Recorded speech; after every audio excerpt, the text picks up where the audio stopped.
two prisoners of an old curse, certain their longing was never their own. But what if one heart already crossed the line where magic can no longer be blamed? Whose love is real? We discover this moment. The 8th floor corridor held the cold the way old stone always did, patiently, without complaint, releasing it back into the air long after the torches had been lit. Hermione Granger walked it alone at 11:30, her footsteps the only sound, and she counted them without meaning to. 41 to the tapestry of the dancing trolls, 63 to the suit of armor that had lost its left gauntlet in the war and never had it returned. She had taken to counting things since the spring. Numbers were obedient. Numbers did not change their minds about her in the night. The castle was not the castle she remembered. Half of it had been rebuilt by men who did not love it, and you could feel the difference in the joints. The new mortar too pale against the weathered grey, the fresh cut beams that still smelled faintly of sap and would not creak for years yet. Hogwarts had been wounded and stitched, and like anything stitched, it ached at the seams when the weather turned. October had turned it hard. Rain came sideways against the high windows and ran down the leaded glass in long silver veins. And somewhere above her the wind found a gap it liked and made a low, hollow note of it, over and over, like a man humming to himself in an empty room. She was head girl. It was supposed to mean something, and on the parchment it did. A tower of her own, a sitting room with 2 armchairs and a hearth, the authority to dock points and the duty to patrol. What no one had written on the parchment was the other name. The tower had 2 doors off the shared sitting room, and the second one belonged to him. Draco Malfoy. She reached the portrait that guarded their stair, a stern witch in plum velvet who disapproved of everyone equally, which Hermione had come to find almost restful, and gave the word, veritas, truth. McGonagall's small, dry joke, setting them behind a password neither of them could say without flinching. The portrait swung. The sitting room beyond was dark, but for the fire, banked low and red, and in the wing-backed chair nearest the flames, he was already there. He did not look up. He had a book open on his knee, and was not reading it. She could tell by the stillness of his eyes, which rested on the middle distance, the way eyes do when the mind has gone elsewhere and left the body to keep watch. The firelight moved over the pale architecture of his face and found the hollows the year had carved there. He had been a soft boy once, a boy with a sneer and a fortune and no edges that mattered. The war had planned him down to something sparer. There was a silver ring on his right hand that had been his grandfather's, and he turned it with his thumb, around and around, the only part of him that moved. She should have gone to her door. She had crossed this room 100 times without a word, and so had he, and that silence had been a kind of treaty between them. An agreement to pretend the other was furniture. It had worked through September. It was not working now, because the trouble had started, and the trouble had a shape, and the shape was this. She could not enter a room he was in without her body knowing it first. It announced him to her before her eyes did. A change in the air, a faint charge, the way the back of the neck knows a storm is coming an hour before the cloud. When he passed her in a doorway, she felt the warmth of him along her arm, though they never touched, and the feeling did not fade when he was gone. It lingered, a held note, an afterglow on the inside of the skin. She had begun to dread the corridors and to seek them out, both at once, and she despised the second thing far more than the first. It was not affection. She was certain of that. Affection she would have understood. Affection could be reasoned with, scolded, starved. This was something stupider and more insistent, a pull with no argument behind it, a tide that came in whether or not she had built a wall. She would be reading, and her attention would drift to the door he might come through. She would lie in her narrow bed with the rain on the glass and find herself listening for the particular cadence of his step on the stair. And when it came, her chest would do a foolish thing, a small bright clench entirely against her will. Against her will. That was the splinter of it. Hermione Granger had spent 18 years being the sole author of her own mind, and now some part of her had been requisitioned, and she did not know by whom. "You're staring," he said to the fire. "I'm not." "You are. You've been standing in the doorway for a full minute, deciding whether to cross your own sitting room." He turned the ring once more. "It's tiresome, Granger. You weren't this indecisive when you punched me." "You deserved it then." "I deserve a great many things." He said it lightly, the way he said most things now, with a thin lacquer of irony over whatever lay beneath. And beneath it she heard nothing she could name. He still had not looked at her. She understood, with a small lurch, that he was avoiding it as deliberately as she was, that he had perhaps been sitting here in the dark precisely so that he would not have to meet her eyes when she came in. The realization that he felt it too should have been a relief. Instead, it tightened something. If it were only her, it was a flaw in her, a thing to be diagnosed and corrected. If it were both of them, if the same nameless current ran the other way as well, then it was not a flaw. It was a fact, and facts had causes.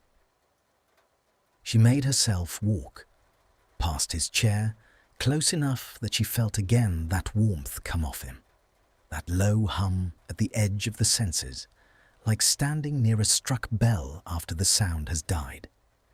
He went very still as she passed. She saw his thumb stop on the ring. She saw his jaw set, a small, hard motion, the muscles standing out beneath the skin, and she knew that stillness for what it was. Not indifference, but its opposite, held down by force. "Good night, Malfoy," she said, and her voice came out steadier than she had any right to expect. "Granger." A pause. Then, quietly, almost reluctantly, as though the words were being drawn out of him against a current of his own. "You smell of rain." She stopped with her hand on her door. It was nothing. It was an observation, flat as a weather report. And yet it landed somewhere under her ribs and stayed there, warm. And she stood with her fingers curled white around the door handle and was furious. At him, at the sentence, at her own traitor pulse, which had quickened at 4 small words from a boy she had every reason on earth to hate. "Don't," she said. "Don't what?" Now he did look up. She felt it before she turned, the weight of his grey eyes finding the back of her. And when she made herself face him, the fire was in his irises, a smear of red gold, and his expression was not mocking. It was bewildered. It was the look of a man who has reached for something in the dark and touched a thing he did not put there and cannot now let go of. "Whatever this is," she said, "don't. You think I'm doing it on purpose?" A bitter breath of a laugh. "You think I want to notice the rain on you?" I'd give a good deal to go back to finding you wholly unremarkable, Granger. I assure you, it was a more comfortable arrangement for us both." There it was, said aloud at last, the thing that had stood unspoken between them for weeks. This, whatever this is. He felt it. He resented it as she did. And the resentment in his voice was so exactly the shape of her own that for one disorienting moment she felt almost tender toward him, almost allied, two prisoners discovering they share a wall, which was monstrous, which was wrong, which was, she thought, with a cold, clean drop in her stomach, not natural. Because Hermione Granger did not feel allied with Draco Malfoy. She had watched him sneer at her blood for 7 years.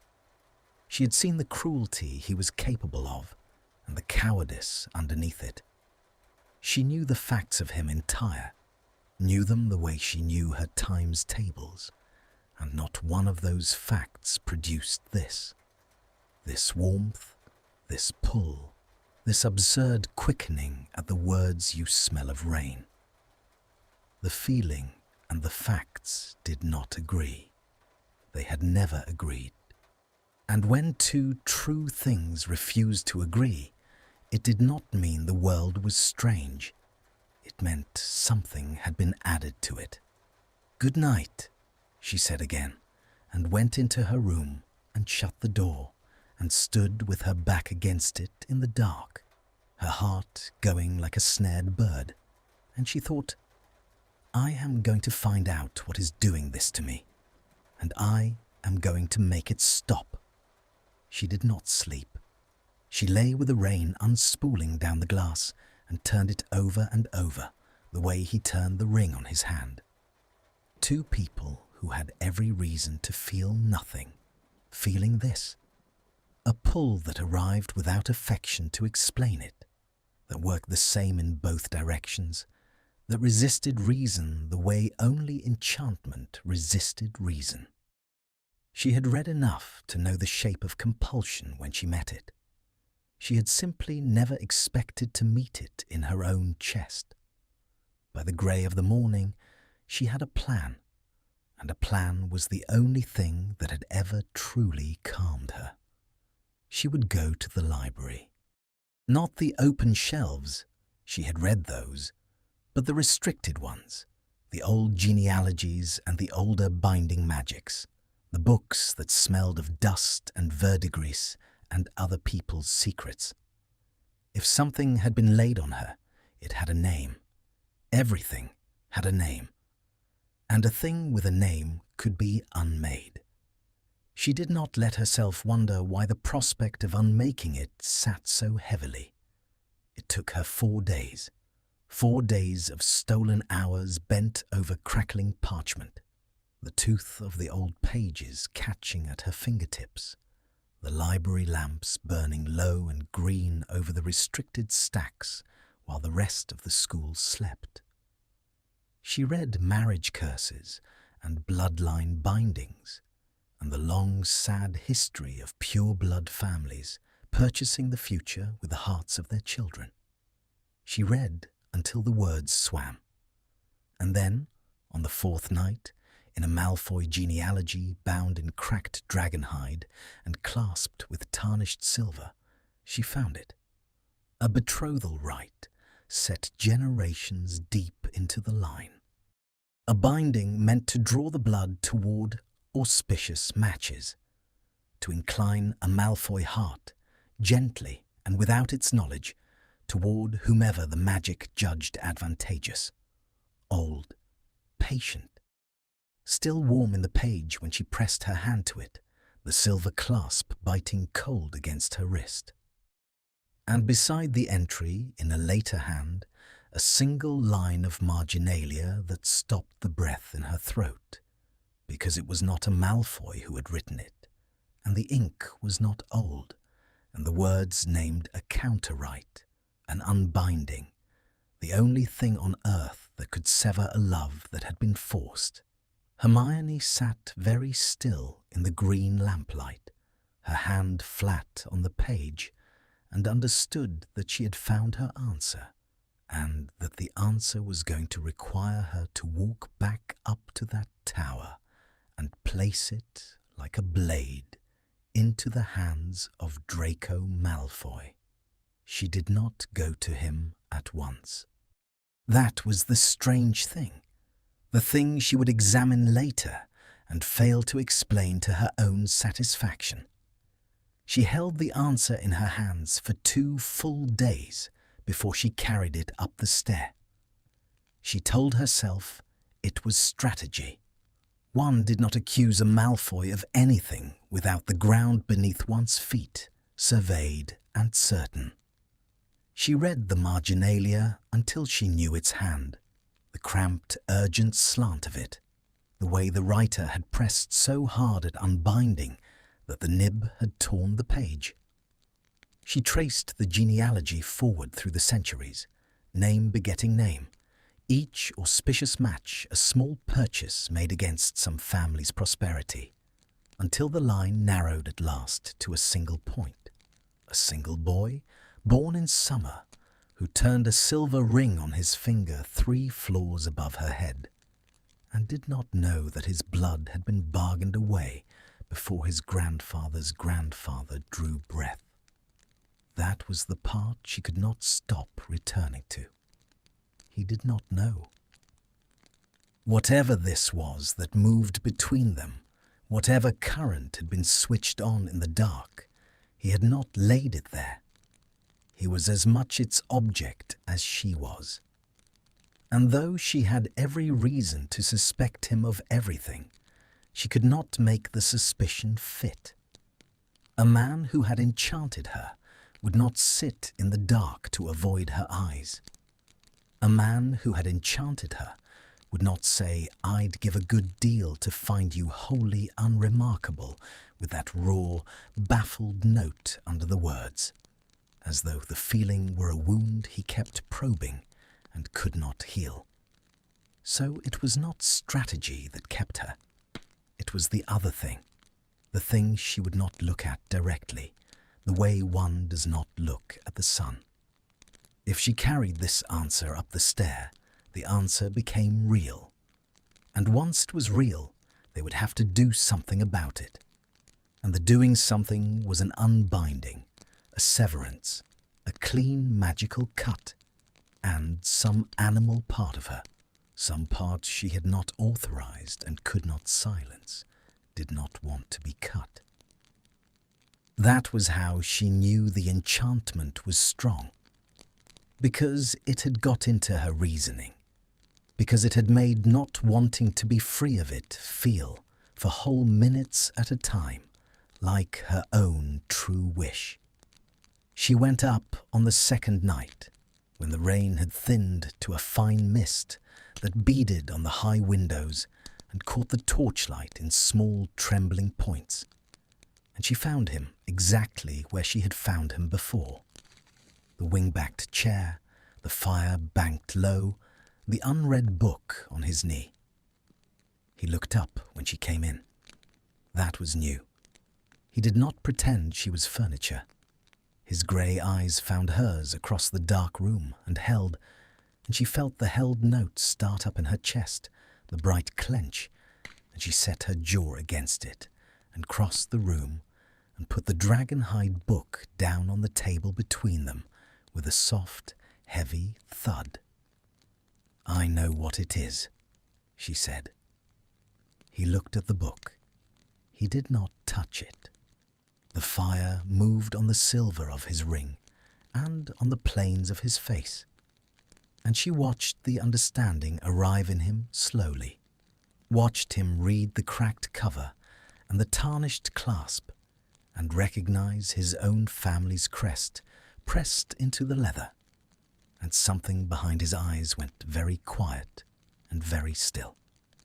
"Where did you get that?" His voice was flat, not a question, a door closing. "The restricted archive. It's a genealogy of your line. It goes back. I know how far it goes back." He still had not touched it. His thumb had stopped on the ring. We don't loan those out, Granger. Those are warded. Those are kept behind. It wasn't warded against me. She said it gently because she understood suddenly what the closing door in his face was made of. It was not anger. It was shame. The deep old shame of a boy raised to believe his blood was sacred, watching a muggle-born girl lift his family's secrets out of the dark and lay them on a table like evidence. Draco. There's a betrothal rite woven into your bloodline, generations deep. It draws the heart toward. It inclines a Malfoy toward an advantageous match without his knowing. It's been working in the line for centuries. The silence that followed had weight. She could hear the fire, the small wet sounds of the mist against the glass, the hollow note of the wind in its gap above them, and under all of it a stillness coming off him that was its own kind of sound. He reached out at last and drew the book toward him and opened it, and she watched his eyes go down the page she had marked, and she watched his face do nothing at all, which was how she knew it was doing a great deal. "This says inclines," he said finally. "Toward advantageous. Granger." He looked up, and there was something almost cruel in his mouth, the old reflexive cruelty he reached for when he was cornered. "By no measure that my family has ever recognized would you be an advantageous match. You'll forgive me. If some ancestor of mine laid a charm to steer my heart toward profit, it has malfunctioned spectacularly, because you are the single least profitable thing it could have steered me toward. So, whatever you think you found..." I thought of that. She had. She had lain awake on it. The Rite doesn't judge by blood. Read the binding clause. There, the third line, it judges by augury, by what the magic itself reads as auspicious for the line's survival, not its purity, its survival. She watched him read it, watched the cruelty go out of his mouth and something colder come into it. "After the war, Draco, after everything your family lost, everything your name became, the magic isn't steering you toward profit. It's steering you toward... Don't." His knuckles had gone white on the edge of the book. "Toward rehabilitation. Toward the one match that would do the most to redeem the line in the eyes of... Don't." The word came out of him with enough force that the fire seemed to lean. He set the book down very carefully, which was worse than if he had thrown it, and he stood, and he walked to the window with his back to her, and she watched the rigid line of his shoulders and the way his hand came up and gripped the stone sill until the tendons stood out along the back of it, white as bone. He stood like that for a long moment, looking out at the misted dark. "You're telling me," he said to the glass, "that I don't..." He stopped, started again, lower. "You're telling me that that this is bookkeeping, that some long-dead Malfoy did sums about the family's reputation, and the answer was your name, and now I'm... what? Settling a debt I didn't know I owed. With my..." He did not finish that one either. His thumb found the ring and turned it, once, hard. And Hermione, watching him, felt the whole shape of it land at last. Not the curse, but what the curse meant to him. She had been so occupied with the violation done to her own mind that she had not, until this moment, fully understood the violation done to his. Because for her, it was an intrusion, a foreign thing laid over a self that was otherwise sound. But for him, for a Malfoy, raised in the religion of bloodline, taught that his choices were his birthright, and his birthright was the one thing the war had not been able to take. To learn that even this, Even the unbidden turning of his own heart had been arranged for him before his birth, by the same dead hands that had arranged everything else he had ever been forced to be. "It isn't yours," she said quietly. "That's the point I'm making. It was never yours, whatever you've been feeling." She made herself say it, the plural, the we of it. Whatever we've both been feeling, it isn't ours. It was put there. We didn't choose it, and we don't owe it anything, and we are not obliged to. Her own voice did something then, a small catch she had not planned, and she covered it by going on faster. "We can be free of it. That's why I brought you the book. There's an unbinding." He turned at that. The mist light from the window was behind him, and the fire was in front, and he stood between the two and looked at her, and his face was not the cornered, cruel thing it had been a moment ago. It had gone open in a way she had never seen it, stripped, almost young. He looked at her the way a man looks at a door in a wall he had thought was solid stone. "An unbinding," he repeated. "The rite for the unloved." She had read the name a dozen times, and it had not stopped being strange in her mouth. It severs a love that was forced, a bond laid from outside, a charm, a curse, a betrothal rite like yours. It cuts the false thread and leaves the person, leaves both people as they were before, as they would have been. She swallowed. Free. For a long moment he said nothing. The fire ticked. The wind hummed its hollow note, and she watched something cross his face that she could not read, and that she would spend a great deal of the coming days trying to read. A flicker, there and gone, that did not look like relief. It looked, for half a heartbeat, like a man being told he could put down a thing he had not known he wanted to keep holding. Then it was gone, smoothed over, lacquered, and he was Malfoy again, dry and contained. And he said, "And you trust it. This rite, out of a book you stole from a warded archive, written in a hand you can't identify, promising to reach into the heads of two people and cut out a feeling with the precision of a..." He gestured vaguely at the air. "You'd let some centuries-old severance magic root around in your own mind because a margin note told you it would tidy things up. I trust it more than I trust the alternative." Her voice had gone hard because he had put his thumb on the splinter and pressed.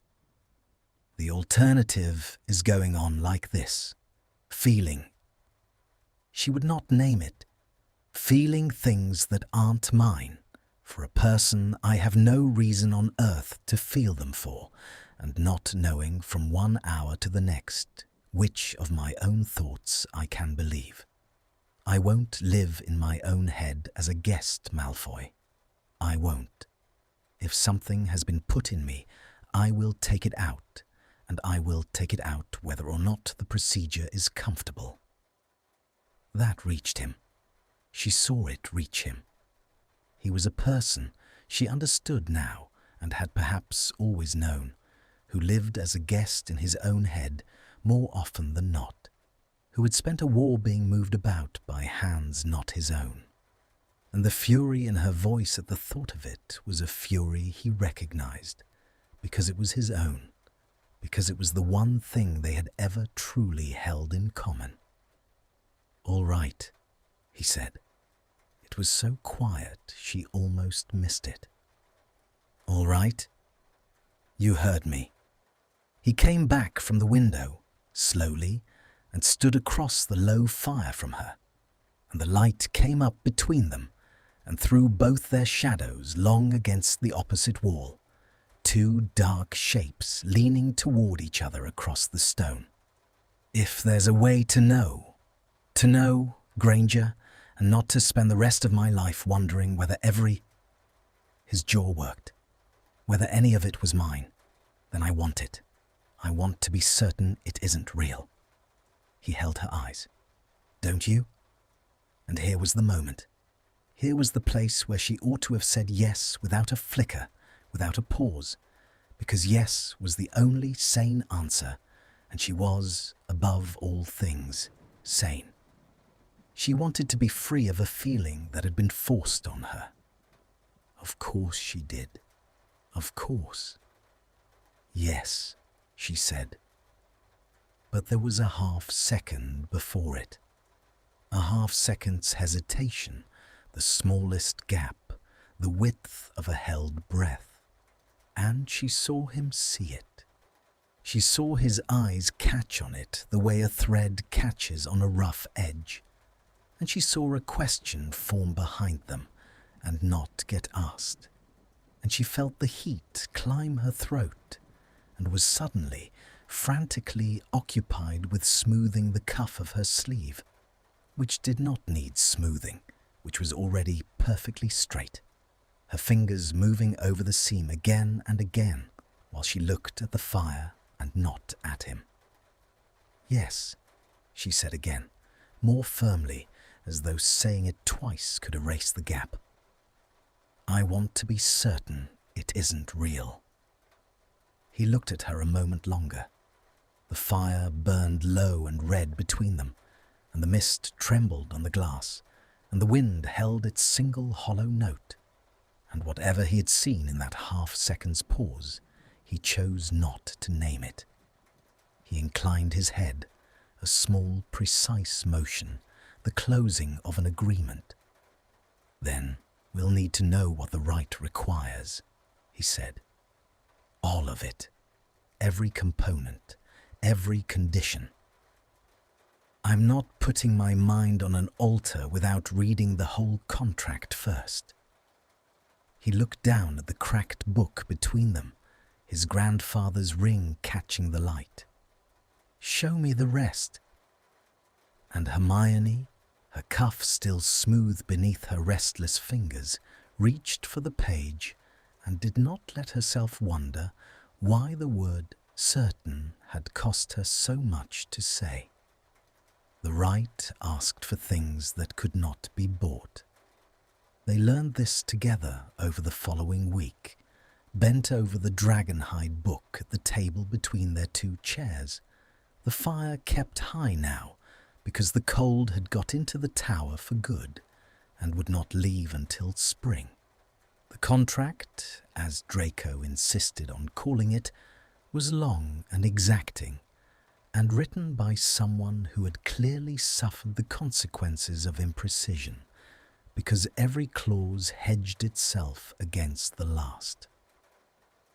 The rite for the unloved required a circle drawn in chalk, made from the bones of a creature that had died of grief. And there was a kind of moth, the book said, that mated once and starved afterward in mourning, and whose powdered remains could be had from the apothecary in Hogsmeade for a price that made even Draco's mouth tighten. It required salt that had touched no living water. It required a thread spun from the hair of both parties, twisted together and laid across the circle's heart to stand in for the false bond that the magic would cut. And it required them to be alone, at midnight, on a night when the moon showed no face at all. The new moon's a fortnight off, Draco said, running his finger down the lunar table at the back of the book. The fire had burned the room to golden shadow, and they had been at this for 3 hours, and she had stopped, somewhere in the second, noticing how close his chair had drawn to hers. A fortnight to gather all of it. The moth chalk we can send for. The salt. There's a sea salt that's evaporated in stone pans, never touched a river or a rain. My mother keeps it. I can write. A muscle moved in his jaw at my mother, the old reflex of a boy who had learned to flinch at his family's name. The thread we make ourselves. The thread we make ourselves, she repeated. Neither of them said anything about the thread. It sat between them on the page, the small grim instruction, a hair from each, twisted as one. And they both read it and looked away from it and went on to the next clause as though it were any other ingredient, salt or chalk or powdered moth, and not a thing that would require her to give him a piece of herself to braid against a piece of him. It was the forced nearness that undid her in the end. Not any single moment, but the accumulation of them. The fortnight of evenings spent shoulder to shoulder over a book. The brushing of hands when they both reached for the same line. The particular way he had of going still when she leaned in to read, as though her nearness were a spell he was bracing against. She had thought the preparation would be clinical. A procedure has steps. You perform the steps. You do not feel anything about the steps. But the steps kept putting them close. And close was the precise thing the enchantment fed on. And she found that the nearer they came in service of severing the bond, the more loudly the bond sang. It was a cruelty she had not anticipated. To dismantle the thing, they had to keep touching it. To unmake the pull, they had to keep standing inside it. And every evening she walked up the stair telling herself, "Tonight it will feel like work. Tonight it will feel like nothing." And every evening she sat down beside him and felt the static lift on her arms and the warmth come off him and the low bright clench start up under her ribs, and she despised it, and she did not stop coming. "You've gone quiet," he said, one of those evenings. The moth chalk had arrived that day, a small grey twist of paper that sat now on the mantel like something holy or something poisonous, and the arrival of it had made the whole business suddenly real in a way the reading had not. You're always quiet when you've decided something you don't want to say. You don't know me well enough to know that. I've shared a wall with you for 2 months. I know the rhythm of your silences better than I know most people's speech. He turned the ring. So, what have you decided not to say? She looked at the grey twist of paper on the mantel. The fire had it half in shadow. "I was thinking," she said slowly, "that it's strange how careful we're being, with the chalk and the salt and getting every clause right. We're treating it like surgery, like we're frightened of getting it wrong. We should be frightened of getting it wrong. It's severance magic in the skull. If the circle's off by an inch, that's not what I mean." She made herself look at him. The gold light was on the side of his face, and his grey eyes were dark in it, and very steady. "We're frightened of getting it wrong. We're not. Draco, neither of us has been frightened of getting it done. We've had the components within reach for days. We could have sent for the chalk the first night. We didn't. We've read every clause 4 times. We keep finding reasons to read them again." Her voice had dropped without her meaning it to. "If you wanted a thing gone, truly gone, a splinter, a sickness, you'd cut it out the first hour you could. You wouldn't spend a fortnight admiring the knife." The silence that came down then was different from the others. It had teeth in it. She watched her own words reach him, and she watched him not answer them. And the not answering went on long enough that the fire ticked twice, and the wind found its hollow note and lost it again. And still He said nothing, and his face had gone to that smooth, contained blankness that she had learned meant the opposite of blank. "What are you saying?" he said at last, very low, very careful, a man setting his feet on ice. "I'm not saying anything." She was. She knew she was. The cuff of her sleeve was suddenly the most fascinating object in the room, and her fingers were at the seam of it, smoothing, smoothing. "I'm only observing that for two people in such a hurry to be free of each other, we have been remarkably slow about it. That's all. It's only an observation. It's a dangerous observation." He had not moved, but everything in him had drawn taut, the way a wire draws taut, a fine high tension that she could feel across the small distance between their chairs, like a change in the pressure of the air. Because the only thing it could mean, "Granger, look at me," the only thing it could mean is that one of us is dragging their feet. And if one of us is dragging their feet, the obvious question is why. And there are only two answers to why, and one of them is fear of the magic, which is sensible, and the other... He stopped. "The other," she said, "the other is that the feet dragging isn't about the magic at all." His eyes did not leave her face. The gold light moved on him. "The other is that some part of one of us doesn't want the thing cut. And if some part of one of us doesn't want it cut..."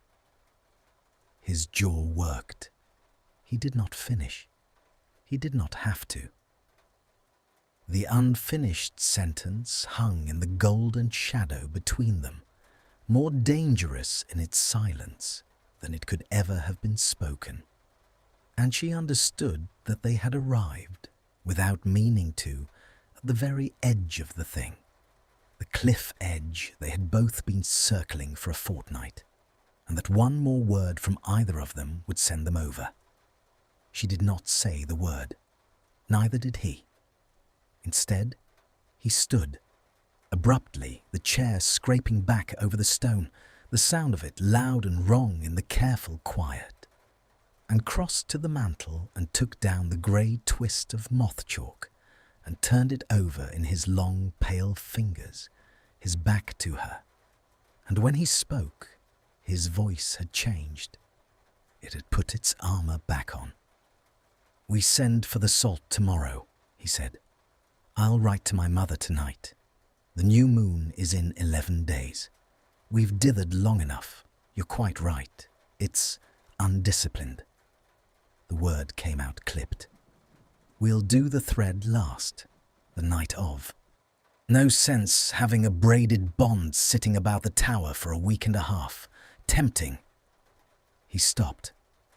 "Tempting fate," he finished, which was not the word he had reached for, and they both knew it. "Yes," she said.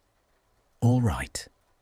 He set the chalk back on the mantel with exaggerated care. He did not turn around, and Hermione looked at the rigid line of his shoulders, at the white-knuckled grip of his hand on the mantelpiece, at the silver ring catching the last of the firelight, and she felt something move through her that had no business being there. Not the pull, not the static, not the bright clench, but a thing underneath all of those, a thing she had no name for and did not want to find a name for, because the only names available to it were names she could not afford. It felt absurdly like grief. That was the word her mind offered her, standing there in the gold dark of the tower, watching the back of a boy she was 11 days from cutting out of her own heart. Grief. As though something were already being mourned. As though they were not preparing a cure, but digging a small grave and laying in it something that had been alive, and she could not, for the life of her work, out what. Because the feeling was false. The The feeling was forced. The feeling had been put in her by dead hands centuries ago and owed nothing to either of them. And you did not grieve the loss of a thing that was never yours. Unless. She did not finish the thought. She would not let herself finish it. She stood instead and gathered the dragonhide book and held it against her chest like a shield, and said good night in a voice that came out almost steady, and he answered without turning. Good night, Granger, low and rough. And she went into her room and shut the door and stood with her back against it in the dark, exactly as she had on the first night, her heart going like a snared bird. But it was not the same as the first night. On the first night, she had been afraid of a feeling she could not explain. Now she was afraid of an explanation she could not unfeel. The small, treacherous suspicion growing in her like a second pulse that the Rite was going to work on her, precisely because there was nothing in her to cut. That the magic would reach into her chest on the night of the new moon and find the false thread and sever it clean, and she would feel nothing leave, because the false thread had never been the thing that bound her. Because the thing that bound her, God help her, she was beginning to fear she had made herself. She slid down the door until she was sitting on the cold stone floor with the book in her lap, and she pressed the heels of her hands against her eyes, and on the other side of the wall she heard the scratch of a quill, him, writing to his mother, asking for salt that had touched no living water so that he could cut her out of his heart with surgical care. And the small domestic sound of it, the ordinary scratching diligence of it, was somehow the thing that finished her. Because he was being so careful. Because he wanted so badly to be free of it. Because whatever she had begun, foolishly, against all reason, to feel for him, he plainly did not feel for her. Or if he did, he wanted it gone. He was over there spending his mother's salt to be rid of it. And that, she understood with a clarity that arrived like cold water, was the worst of all the possibilities she had been circling. Not that they were both bound by a curse, but that she was no longer sure she was, and he was writing, even now, to make certain that he was. The salt came on a Tuesday, in a velvet pouch sewn with the Malfoy crest, and Hermione watched him open it at the table and pour a little into his palm and hold it to the firelight, and the grains caught the gold and threw it back in 100 small hard points, like crushed glass, like the inside of a geode. And she thought that it was beautiful, and that she hated how beautiful it was, and that nothing about this should be allowed to be beautiful at all. There had been a letter folded around the pouch. He had not read it to her.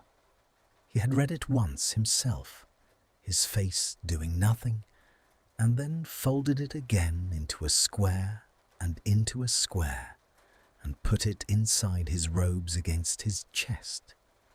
And the place where he had put it was a place she found her eyes returning to and made herself stop. So, they had everything. The moth chalk on the mantle, the grief salt in its crested pouch, the dragonhide book open to the right, the new moon 4 nights off and coming. There was nothing left to gather. There was only the waiting and the thread, which they would make on the night itself, and the small unbearable fact that with the gathering finished, there was no longer any reason to sit shoulder to shoulder over a book. And yet they did. They sat over it anyway.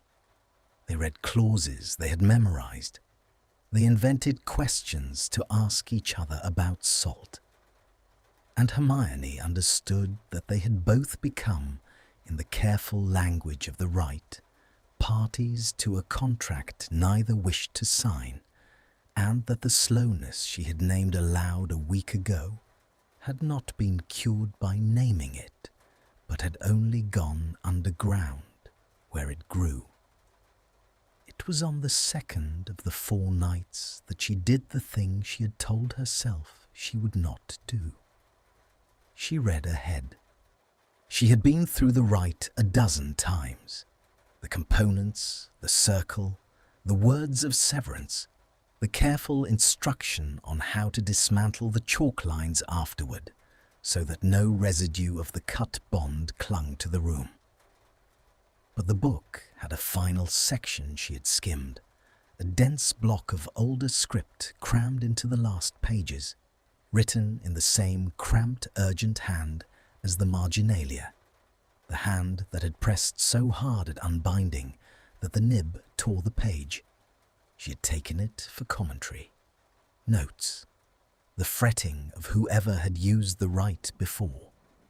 And on the second night, while Draco slept on the other side of the wall and the rain came down in slow ropes against the glass, she lit a single candle and took the book to her bed and read the last pages by its trembling light, and the candle guttered and her blood went to water in her veins.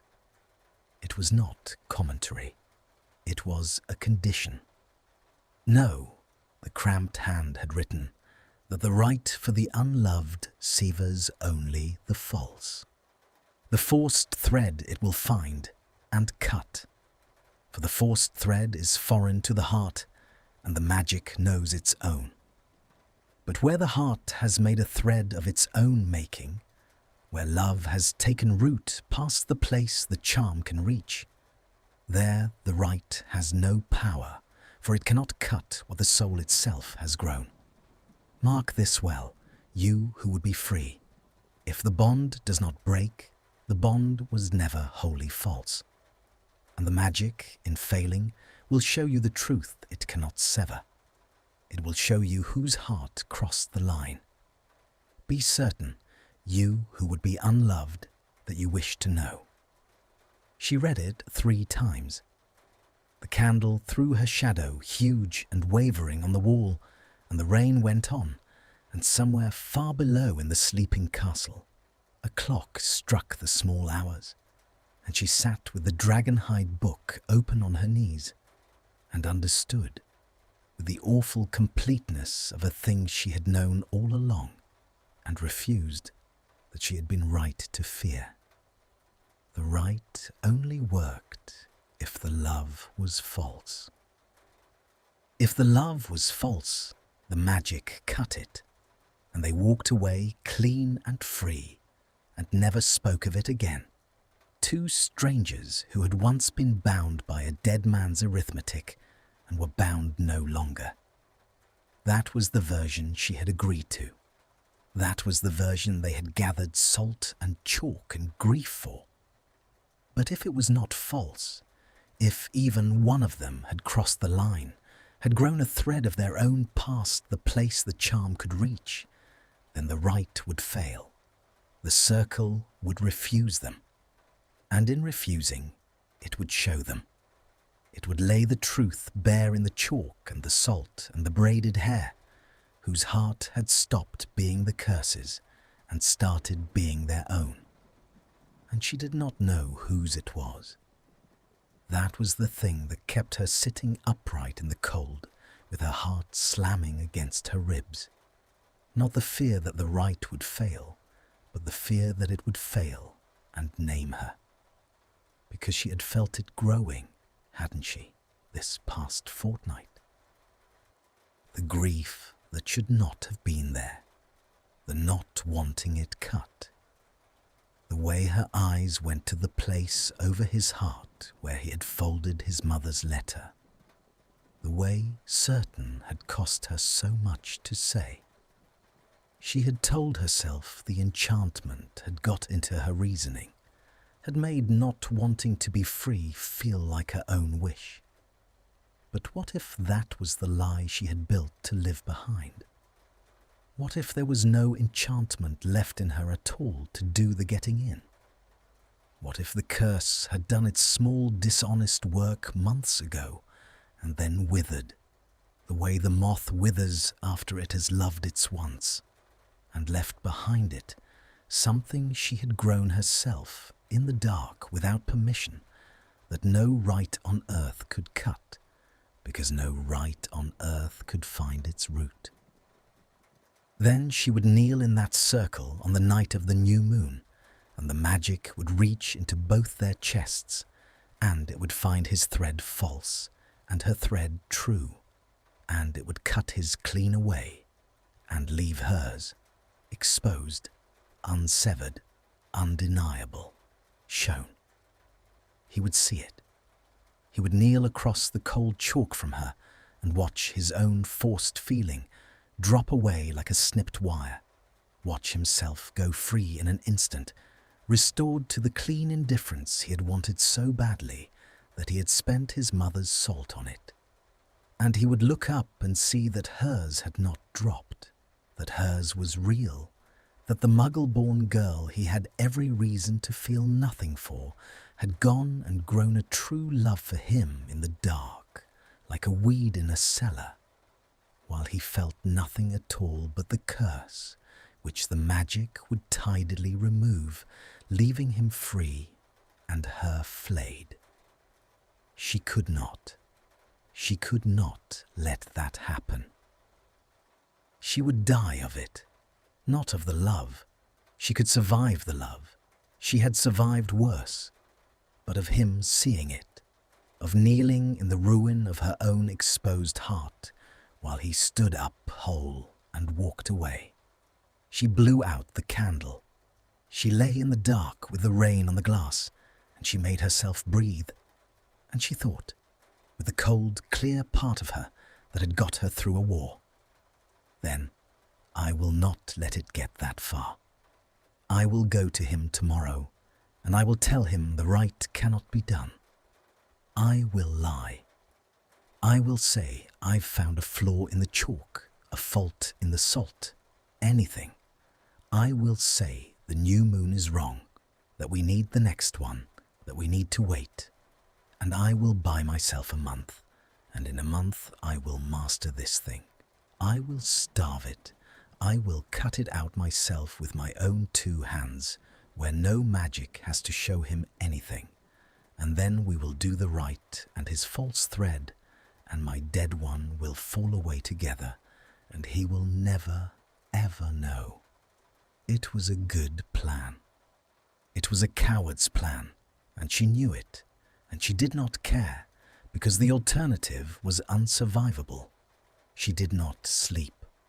In the grey before dawn, she rose and dressed, and went out into the sitting room to wait for him, the lie ready in her mouth, the dragon-hide book held to her chest, and she found him already there. He was standing at the window with his back to her, dressed as though he too had not slept, and the dishwater light of the early morning was on him, and in his hand, she saw it as he half turned at the sound of her, was the book's twin, not the genealogy, a second volume, slim and water-stained, that he must have sent for, that must have come folded in with the salt, and it was open to a page dense with the same cramped, urgent script, and his face, when he turned it to her, was the colour of the salt itself. He had read it too. She knew it instantly. She knew it the way she knew his silences. He had read the condition. The right only works if the love is false. And he had read it before she came down, alone, in the grey. And he had been standing here at the window, working out the same terrible arithmetic she had spent the night working out. And he had arrived at the same cliff edge, and the proof of it was in the colour of his face and the white grip of his hand on the book. and the way his eyes, finding hers, were not cold and not careful and not lacquered, but wide open and afraid. For a long moment, neither of them spoke. The light came up grey at the window. The rain had stopped in the night and left the world washed and silent. And into that silence, the two of them stared at each other across the sitting room, each holding a book that held the same condition, each having spent the night in the same dread. And Hermione felt the lie she had prepared dissolve on her tongue, like the salt would dissolve in living water. Useless, gone, because he knew. He knew the right only worked if the love was false. And he had come down here in the grey to stand at the window and read it again, alone, with his face gone white as bone. And there was only one reason on earth, she understood, for a man to look like that. You did not fear a right that would set you free. You did not go pale at the news that your false feeling would be cut cleanly away. The condition was only terrible. It was only worth a sleepless night and a bloodless face and that wide, naked, frightened look, if some part of you already knew or feared that when the magic reached into your chest, it would find a thread it could not cut.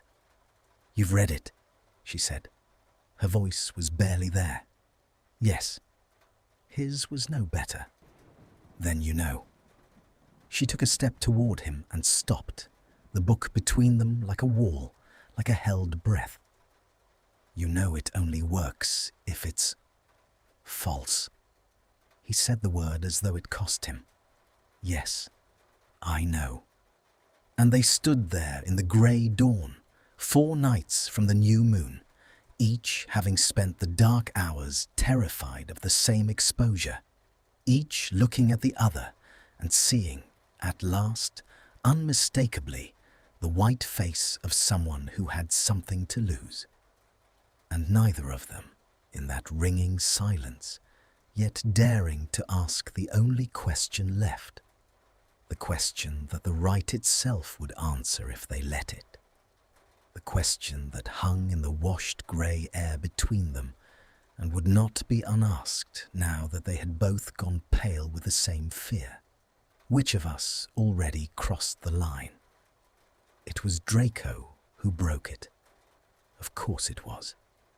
She had learned over the slow weeks that he could not bear a silence that had truth in it. He would reach for cruelty the way a falling man reaches for a rope, and so she was almost ready for it when his face shuttered and the colour came back into it in a hard flush. And he said, in a voice scraped clean of everything but its edge, "So, which is it, Granger?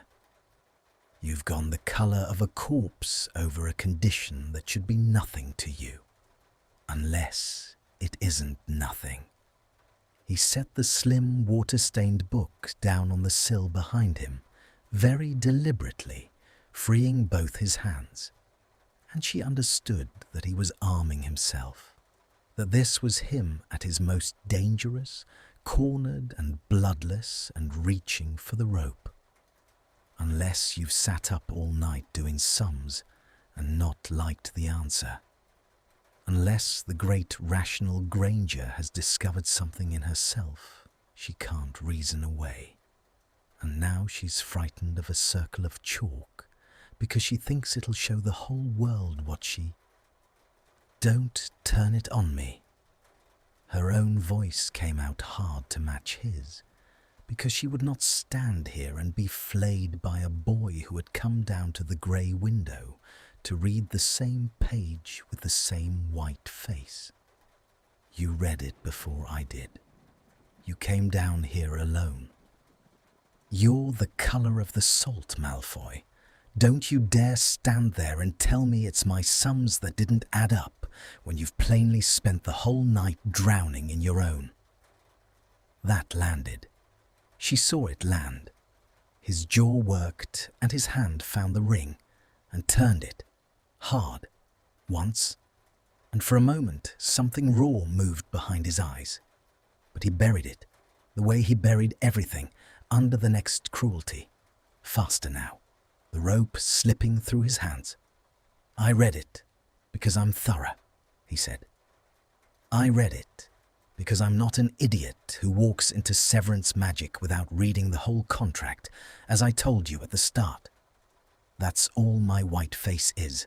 Grainger, diligence. Whereas you?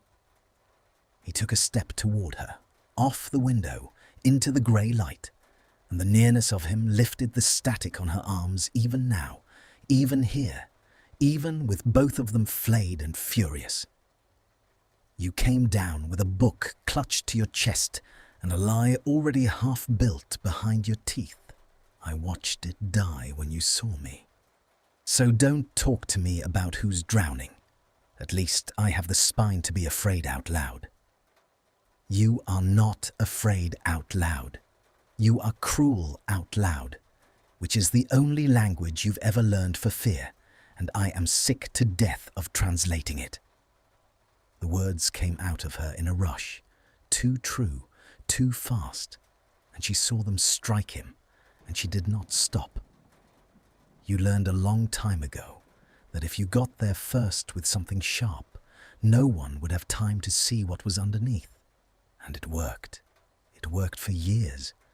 But it doesn't work on me anymore, because I have shared a wall with you, and I know the rhythm of your silences, and I know... Her voice cracked, and she let it crack.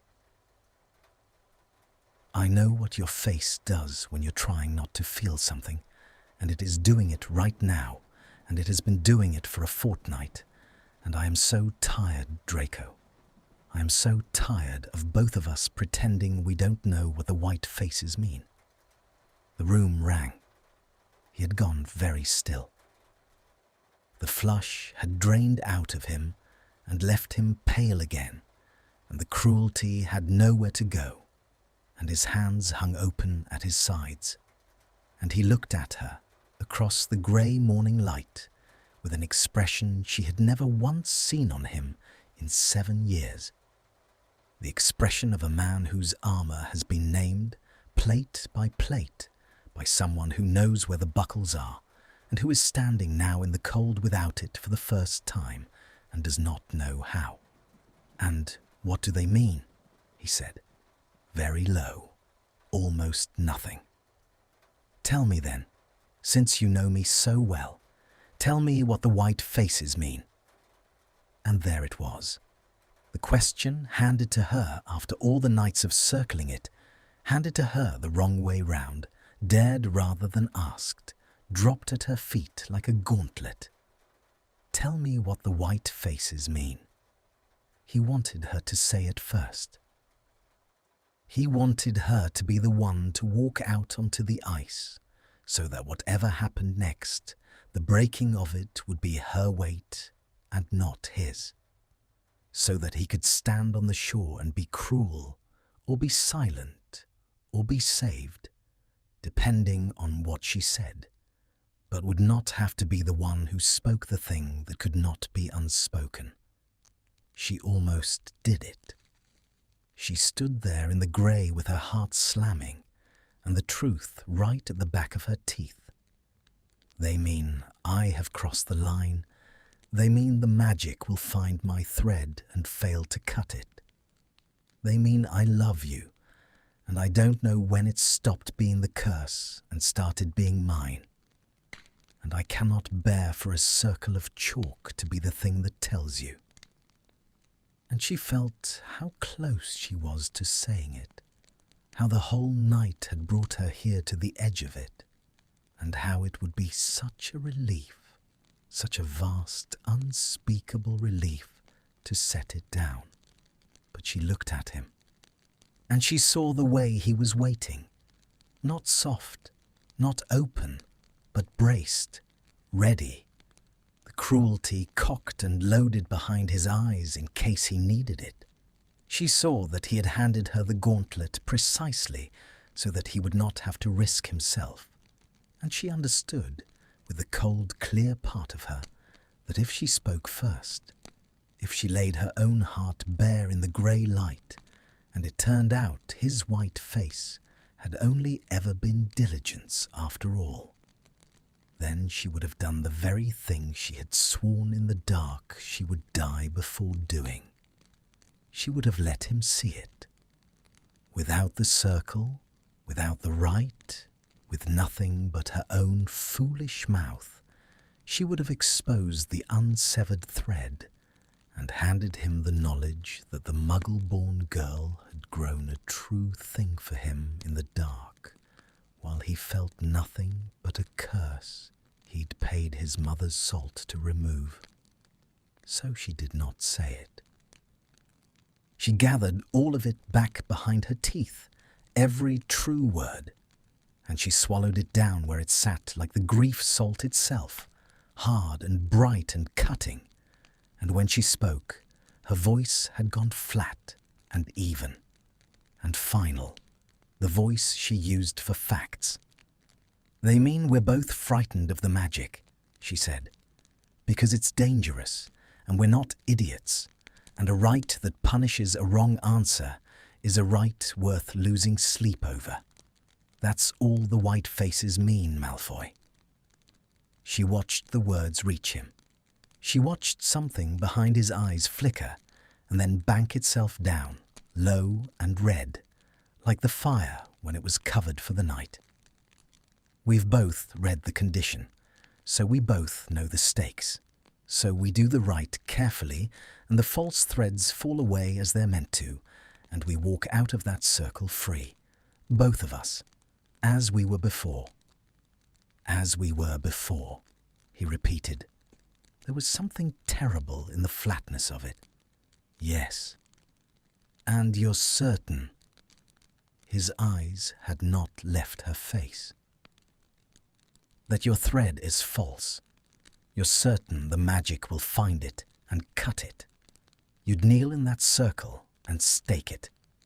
The words came slow and even, each one set down like a chess piece. Because the condition runs both ways, Granger. It doesn't only fail when the love is real. It succeeds when the love is false. So if you're so sure mine is the white face of mere diligence, and yours is too, if we're both just sensibly frightened of dangerous magic and nothing more, then there's no reason on earth not to do it tonight. Not in 4 days. Tonight. A muscle stood out in his jaw. We have everything. The moon's dark enough. Why wait if there's nothing to be afraid of but the chalk? The trap closed around her so neatly that she almost admired it. He had taken her flat, even, final voice. The voice of facts.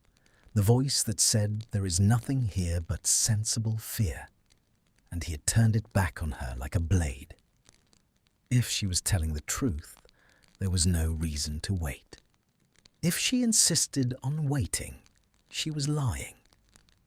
He had built her a door with only one honest way through it, and he stood across the grey room watching her, white-faced, his hands open at his sides, and she understood that he was not doing it to be cruel.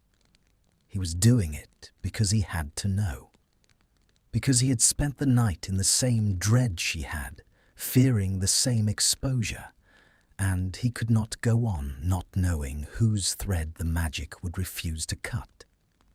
And this was the only way he had to find out without saying the unsayable thing himself. He would make her choose, the right tonight, or the lie exposed. And she could not do either. She could not kneel in that circle tonight, unprepared, with the thread in her chest still raw and rooted, and let the magic fail and name her in the chalk. And she could not refuse, because refusing was a confession, and a confession was the same exposure by another road. So she did the only thing left to her, which was the worst thing, which was the thing she would not forgive herself for.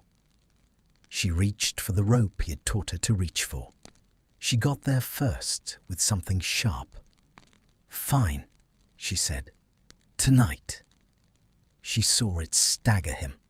She saw the breath go out of him, saw his certainty wobble, because he had expected her to flinch, had built the trap to catch a flinch, and she had walked into it instead with her chin up. And now he was the one standing on the ice with his own weight on it. Tonight meant she was not lying. Tonight meant her thread was false, and she would stake it. Unless tonight meant she was calling his bluff, daring him to be the one to refuse, the one to say wait, the one to confess. Unless, she said, soft and merciless, watching his face the way he had watched hers, you'd rather wait. The grey light held them. The washed and silent world held its breath at the window. And the two of them stood there in the ruin of the morning, each having built the other a door with only one way through, each refusing to be the one who walked. And somewhere beneath the fury and the fear and the sharp loaded silence, Hermione felt the unbearable truth of it press up against her ribs, that they were not fighting because they wanted to be free of each other, but because they were both, each in their own white-faced terror, fighting not to be the one left standing exposed in the chalk while the other walked away whole. Which was only another way of saying that neither of them anymore was sure their love was the kind that any Rite on earth could cut. He did not answer her. That was the thing she carried away from the grey morning. Not victory, because there was none, but the long unbroken silence into which her unless you'd rather wait had fallen and not surfaced. He had looked at her for the space of a dozen heartbeats, his face the colour of salt, his hands open at his sides, and then he had turned and gathered the slim water-stained book from the sill and walked past her, close, the static lifting on her arms as he passed, and gone into his room and shut the door without a single word. And the not answering had been its own answer, or its own refusal of one, and she had stood alone in the washed grey light with the question still ringing, and no one left to hold the other end of it. They did not do the right that night. Neither of them raised it. The threat of tonight had been a thing they had each flung at the other to force a confession, and when neither confessed, the threat simply evaporated, the way a hex fizzles when no one is left to aim it, and the 4 days to the new moon resumed their slow procession with the silence between them grown 100 times thicker than before. He stopped coming to the sitting room. She would hear him on the other side of the wall in the small hours, the scrape of a chair, the murmur of a page turned, the long stretches of nothing that she knew now were not absence, but presence, held very still. She would sit in the wing-backed chair with the fire. She no longer needed his company to keep high, and she would not read the book on her knee, and she would listen to the rhythm of his silences through the stone, and she would interrogate her own heart the way she had once interrogated the genealogy, patiently, by lamplight, looking for the place where the false thread ended and the true one began. Because she had to know. That was the thing the fight had clarified, the one clean thing to come out of the grey morning's wreckage. She could go on refusing to say it aloud. She could guard the secret to her grave. She was good at guarding things. But she could no longer go on not knowing it herself. The Rite would not let her.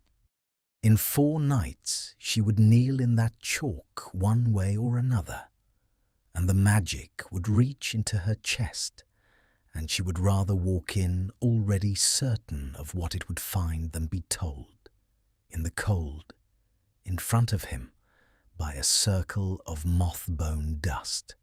So she set herself to the worst examination of her life. She took the feeling apart. She began where it was safe, with the facts of him, the long catalogue she knew by heart, the sneer, the slur he had thrown at her in second year that she could still feel land, the cowardice, the cruelty, the small malicious diligence with which a soft, rich boy had made the worst years of her childhood worse. She laid it all out, every reason she had ever had to feel nothing for him, every reason that had made the pull seem so obviously unnatural in the first place. Because surely, if she set the true catalogue of him against the feeling would be exposed for the foreign thing it was, the dead man's arithmetic, the curse. Surely the facts would dissolve it. They did not dissolve it. That was how she knew. The facts sat in her lap, true and ugly and complete, and the feeling went on existing anyway, beside them, around them, not contradicted by them in the least, because the feeling was not for the boy in the catalogue. The feeling was for the one on the other side of the wall, the one who sat in the dark to spare her his eyes, the one whose face went white at a condition that should have been nothing to him, the one who reached for cruelty the way a falling man reaches for a rope and hated himself for it after, the one who had folded his mother's letter against his chest and not read it aloud. The curse had been laid for the boy in the catalogue, for a name, for an advantageous match, for the line's survival. But she had stopped, somewhere in the slow gold evenings over the dragon-hide book, loving the name. She had started loving the man, who was not the curse's object at all, whom no dead ancestor had ever bargained for, whom she had found in the dark with no help from any magic, and chosen against every fact in her lap. That was the line. She had crossed it. She could see exactly where now by lamplight, not in a single moment, but in a slow accretion of them, the brushing hands, the shared silences, the night she had named the slowness aloud and watched him go taut, and she had not been able to point to the grain of sand that tipped the scale. But she could see, clearly now, that the scale had tipped, that somewhere in the fortnight the curse's false thread had withered like the morning moth, and left behind it something she had grown herself, root and stem, that no Rite could find, because the Rite did not know to look for a thing the soul had made. The magic would fail on her. She knew it now with the cold completeness of a proof. She would kneel in the chalk, and it would cut his thread clean, because his was false. Surely his was false. He had paid his mother's salt to be rid of it. He had stopped coming to the sitting room. He wanted only to be free, and it would leave hers, and it would show him. She wept, then, once, briefly, with the heels of her hands pressed to her eyes, not for the love, but for the helplessness of it, that she had spent her whole life believing that if she only understood a thing, she could master it. And here at last was a thing she understood completely and could not master at all. You could not reason your way out of a thread the soul had grown. She had tried. The trying had only shown her the root. And on the other side of the wall, though she did not know it, Draco Malfoy was conducting the same terrible examination and arriving by a different road in the same place. He had read the condition before her, in the grey of that morning, alone, and he had understood it faster than she had, because he had been afraid of it longer. He had been afraid of it if he was honest, and he was trying, for once in his life, to be honest, alone, where no one could see him fail at it, since the night she had said, "You smell of rain," and he had watched her go white-knuckled on the door handle and felt something turn over in his chest that was not the curse. He had known the curse. The curse was a pull, a heat, a hum at the edge of the senses, mechanical, insistent, and he had despised it the way you despise a thing done to you against your will, the way he despised every other thing his blood had been made to do without his leave. He had wanted it gone the way he wanted all of it gone, the whole inheritance of being moved about by dead hands. But this was not that. This had crept in under the curse and made itself at home. And it did not feel mechanical, and it did not feel like a hum at the edge of the senses, and it did not respond to being despised. It responded to the rhythm of her silences through the wall. It responded to the particular crease that came between her brows when she read something that troubled her. It had stopped, somewhere in the gold evenings, being a pull toward an advantageous match, and started being a pull toward her, toward the impossible specific entirety of her, the bitten down certainty and the cracked open grief, and the way she had said, "I am so tired of translating it," which had peeled the armour off him plate by plate and named every buckle, and he had stood there in the grey without it, and understood that no one had ever known where his buckles were before, and that he did not want them ever to be put back. That was the line. He had crossed it long before she had.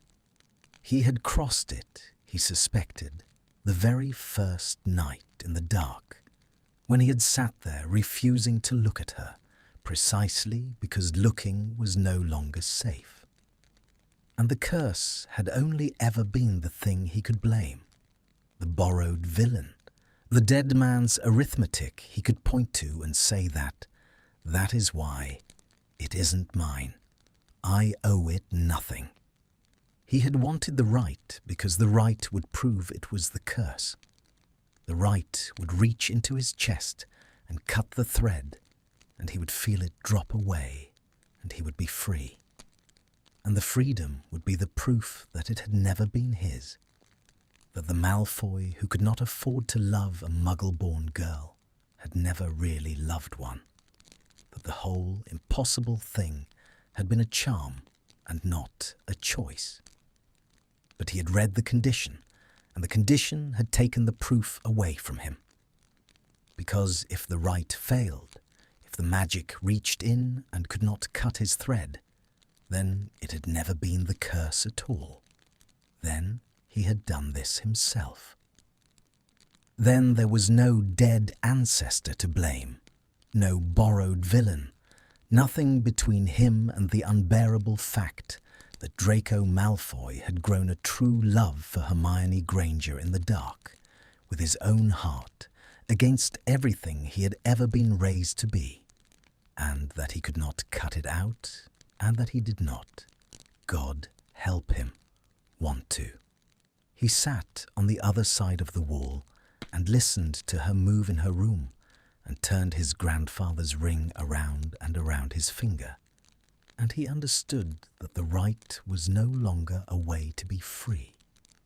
It was a way to be exposed, and whichever of them the magic named, he was almost certain now it would name him, that his thread had been true the longest. The naming would be the end of something, because you could not kneel in a circle of chalk and watch the person you loved discover it by enchantment, and then stand up and walk away as though nothing had been shown. The new moon was 3 nights off. And on the third side of the wall, in the corridor, in the cold, patient stone of the castle that had been wounded and stitched and ached at its seams, when the weather turned, the wind found its hollow gap and made its single note over and over, like a man humming to himself in an empty room. And both of them, in their separate dark, lay awake and listened to it, and neither of them slept, because each had at last finished the examination and arrived at the same place by different roads, and each now carried the same unspeakable certainty into the same shrinking silence, that the love was real, that the love was theirs, that no right on earth could cut it, and that the only thing left to discover was whether the other had crossed the line too, or whether one of them was about to kneel in the chalk and be the only one left holding a thread the magic could not cut, alone, exposed in the dark of a moon that showed no face at all. The storm came on the second night, the one before the new moon, as though the sky had been holding it the same way they had been holding everything. It had been building all day, the air gone thick and yellow-grey, the pressure dropping until the castle's old bones seemed to lean inward, until the suit of armour with the missing gauntlet creaked on its plinth, and the portraits muttered and drew their painted cloaks closer. By evening, the first thunder walked the hills, and the rain came down, not in ropes now, but in sheets, in walls, flung against the high tower windows with a force that made the leaded glass shudder in its frames, and the wind no longer hummed its single hollow note, but howled, full-throated, finding every gap in the wounded stone and crying through it. Hermione could not stay in her room. The walls of it had grown small around her, and the not sleeping had worn through to something raw, and at last she rose and went out into the sitting room, because she could not bear the four close walls a moment longer, and found him there. He was standing at the window. He had not lit the lamps. There was only the fire, burned low and red, and the white stutter of the lightning that came every few breaths and threw the whole room into hard silver relief and snatched it away again. And against that strobing dark, he stood at the streaming glass with his back to her, very still. And she knew from the set of his shoulders that he had heard her come in and was not going to turn. She should have gone back. The treaty of their silence had held for 3 days. She had only to retreat behind her door and let it hold one more night. And in the morning the new moon would come, and the rite would be done, and the whole unbearable thing would be over, one way or the other. She knew this. She stood in the doorway with the lightning stuttering over them both, and she knew exactly what the wise thing was. She did not do the wise thing. She was so tired of being wise. She had been wise her entire life. She had reasoned and examined and guarded and bitten down. And where had it brought her but here, to a stormlit tower on the eve of a rite that would flay her in front of the one person she could not bear to be flayed in front of? And suddenly, the wisdom of 3 days' silence seemed not like strength, but like the worst kind of cowardice, the kind that lets a thing end in the dark rather than risk it ending in the light. "You stopped coming," she said. The thunder cracked directly overhead, close enough to feel in the floor, and for a moment her words were lost in it. But he had heard. She saw his shoulders change. "To the sitting room," she went on, when the thunder had rolled away. "You stopped coming 3 days. You sit on the other side of the wall, and I hear you not sleeping, and you don't come out." Her voice was steadier than she had any right to expect, and under the steadiness something was shaking, the way the glass shook in its frames. "Why?" "You know why." He still had not turned. The lightning caught the stream of water on the glass and threw its moving shadow across him, so that he seemed to stand underwater. "Don't make me say it, Granger. Of all the cruelties you could choose tonight, don't choose that one." "I'm not trying to be cruel. You don't have to try." A short, broken sound that was not a laugh. "That's the trouble with you. You do it just by standing there. You do it just by smelling of rain." He turned then, at last, and the firelight and the lightning fought over his face, and she saw that whatever armour he had worn through 7 years of school and 1 year of war was simply gone, stripped, fallen somewhere on the cold floor between them. He looked young and ruined and entirely without defence. "I stopped coming because I couldn't sit across a fire from you for one more evening and go on pretending I'd be glad to have you cut out of me. I'm not a good enough liar for it. I never was, where you're concerned, which is its own bloody humiliation, because I was raised to be an excellent liar, and you have undone the whole expensive education without trying." The storm filled the silence after. She crossed the room. She did not decide to. She simply found herself moving, the way she had found herself moving past his chair on the first night, drawn over the cold stone toward the streaming window and the ruined boy in front of it. And she stopped only when there was no more room to stop, when she was close enough to feel the warmth come off him and the static lift on her arms, close enough to see that his grey eyes were not cold and not careful, but wide and wet and afraid. "Then the Rite will fail," she said, very low, barely over the rain. "If you mean that, if it's true, the Rite only cuts what's false, Draco. If you don't want to be glad to have me cut out, if there's a thread in you that isn't the curse, then tomorrow the magic will reach in and it won't be able to cut it, and it will show me. It will show me you crossed the line." Her breath caught. "Is that what you're telling me? That you'd kneel in that chalk knowing it would fail? Knowing it would show me?" "Yes."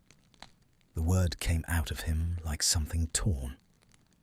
"Yes, that's what I'm telling you. I've known for days.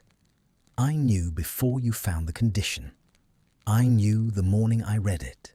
I came down here in the grey to read it again because I couldn't believe a thing could be written that was so exactly the shape of my own ruin. The Rite will fail on me, Granger. It's been failing on me since the first night you walked in smelling of rain, and I had to sit in the dark so I wouldn't have to look at you, because looking at you stopped being safe a very long time before any of this." His hands had come up. They hovered, helpless in the small space between them, not touching her, not daring.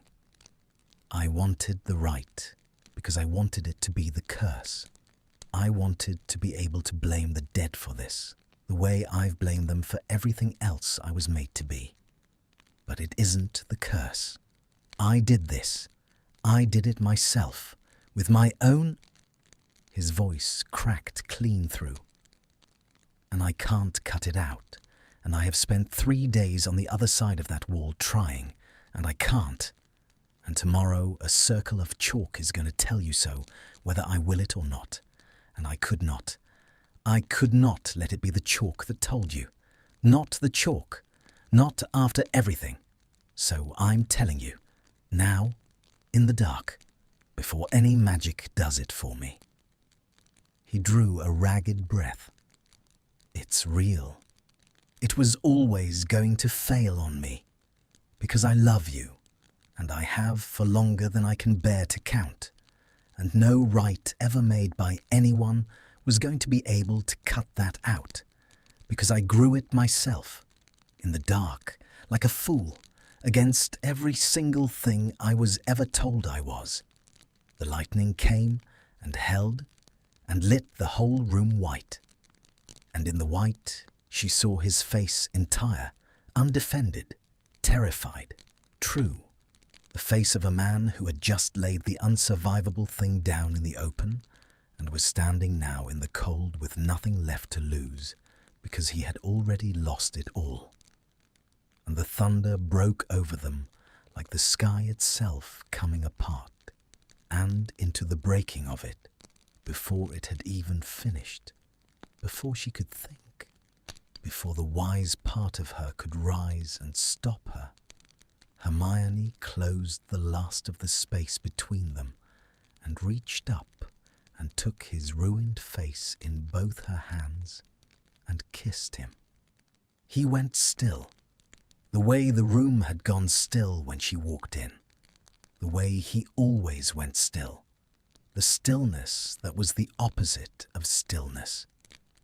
And for one terrible suspended heartbeat, she thought she had read it all wrong, that she had taken his confession and answered it with the wrong thing, that he would stand frozen under her hands while the storm raged and the moment died. And then he broke. His hands came up and found her, one at her jaw and one at the small of her back, and he pulled her in and kissed her back with a force that had 3 days and 3 months, and the whole white-faced terror of the rite behind it. Kissed her the way a man drinks who has been dying of thirst and has stopped believing in water. And the static she had felt on her arms for weeks ran all through her at once, and was not the curse, was nothing the curse had ever been, was warm and enormous, and entirely, undeniably, helplessly theirs. The rain flung itself against the glass. The fire burned low and red. The wind cried through the wounded stone, and the lightning came and went and came again.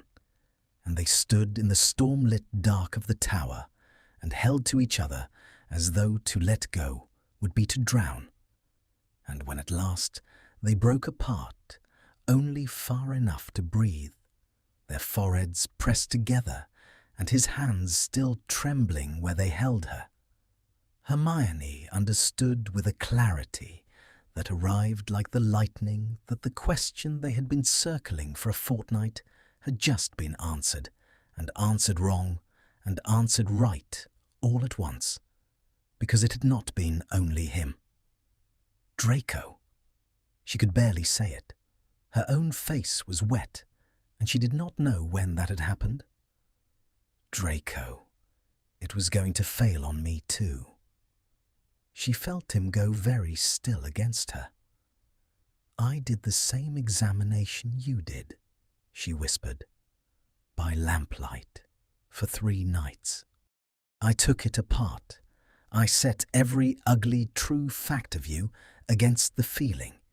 I was so sure the facts would dissolve it, and they didn't. They sat there, and the feeling went on existing anyway, because it isn't for the boy in the catalogue. It's for you, the you no curse was ever laid for, the you I found in the dark with no help from any magic, and... Her breath broke, and chose. I crossed the line. I don't know when. I couldn't find the grain of sand that tipped it, but I crossed it, and the rite would have failed on me too, and I was so terrified it would only fail on me, that I'd kneel in that chalk and be the only one left holding a thread it couldn't cut while you stood up free and walked away, that I built a lie to wait a month and starve it out before you ever had to know. His hands tightened. He pulled back just far enough to look at her, and the lightning lit his face. And what was on it now was not terror, but something breaking open underneath the terror. Something she had never once seen on Draco Malfoy in all the years she had known him.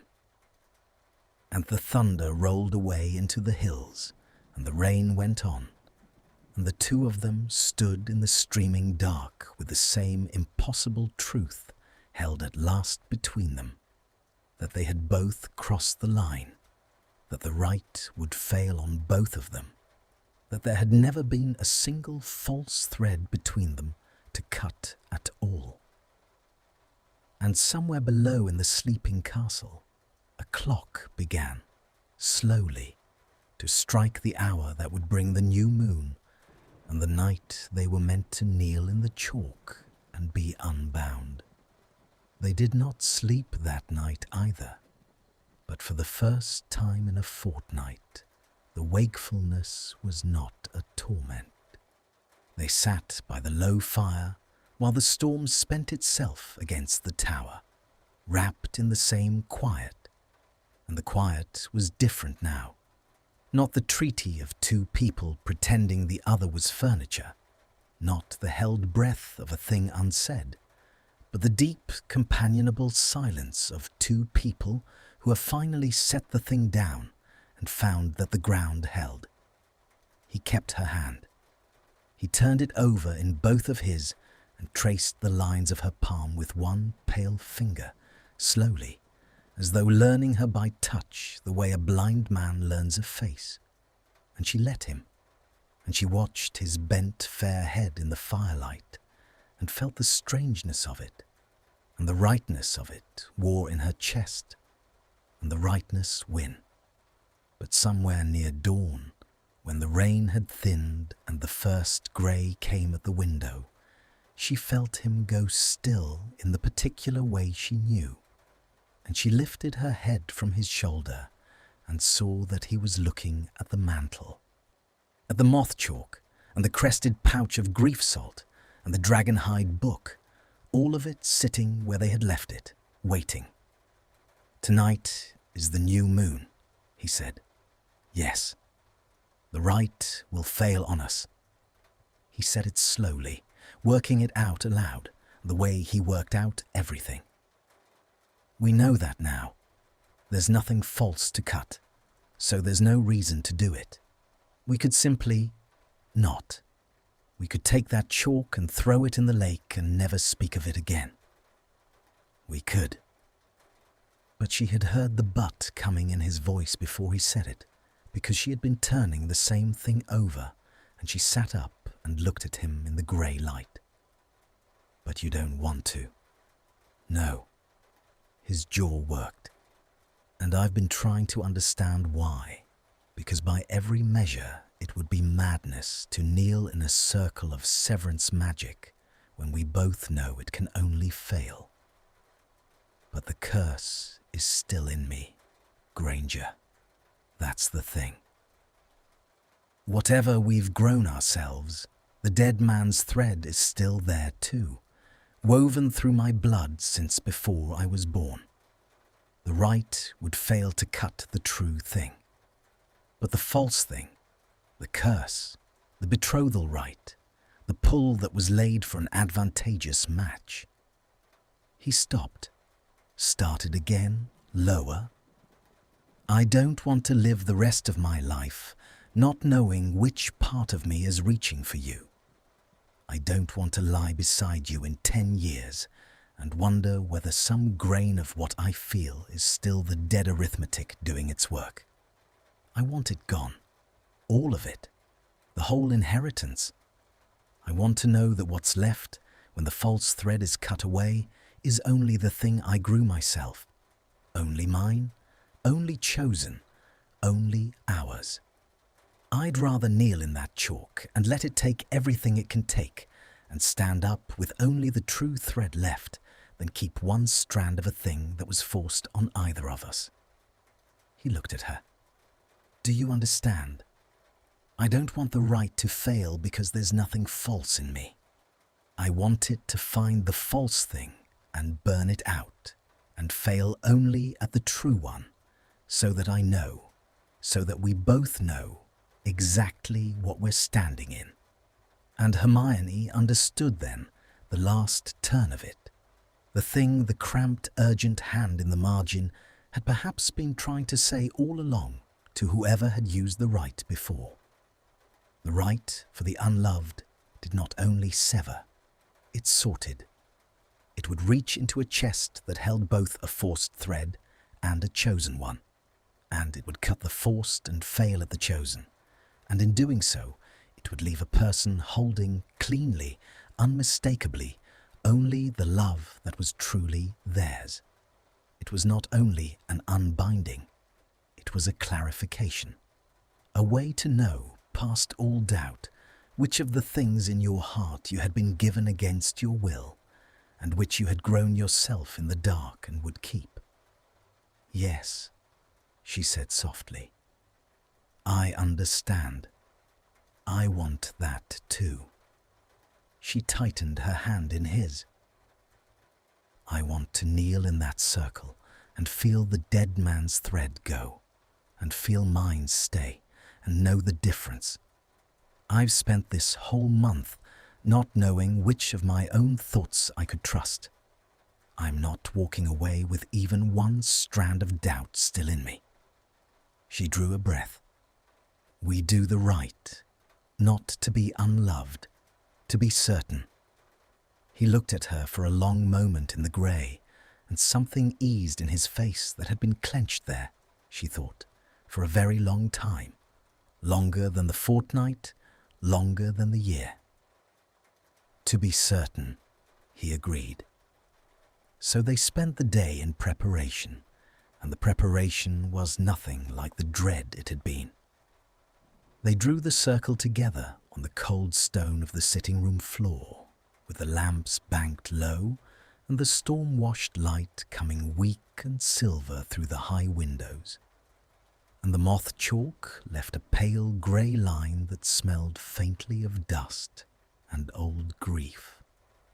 And where their hands met over the drawing of it, neither pulled away. They laid the salt at the 4 points the book required, the grains catching what light there was and throwing it back in hard, bright pricks.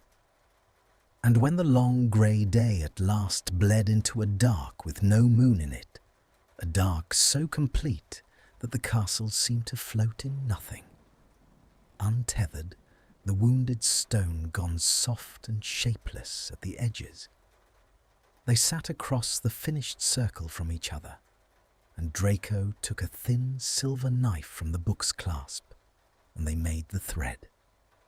He cut a single hair from her head, so gently she barely felt the silver against her scalp, and she took the knife with hands that did not shake, and cut one of his, fair against her fingers, and they twisted the two together over the heart of the circle, dark and pale, hers and his, wound into one fine strand to stand for the bond between them, and laid it down on the chalk, and it lay there in the lampless dark like a small living thing.